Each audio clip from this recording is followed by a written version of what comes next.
কি রে রহিম, কেমন আছত? ভালো আছত নি? হেই রফিক, কি অবস্থা ব্রো? ভালো আছো? ভাই আপনি মানে তুই দক্ষিণ পাড়ার রহিম না? আরে হ্যাঁ ব্রো, আমি তো দক্ষিণ পাড়ার রহিমই। কেন আমাকে চিনো না ব্রো? এইমাত্র ঢাকা থেকে আসলাম ব্রো। পোলাহাইন, পোলাহাইন সারাদিন ঢাকা থেকে কথাবার্তা কেমন পাল্টে গেছে। ব্রো মানে ব্রো। কি রে, তুই সলিমের পুত্র রহিম না?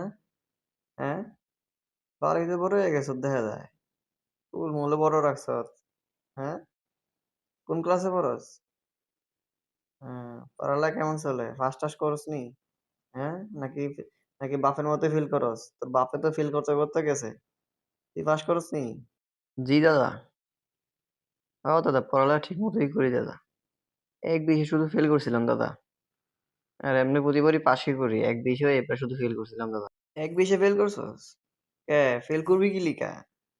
তো ও সময় থাকতে আমরা কোনো সময় ফেল টেল করি নাই।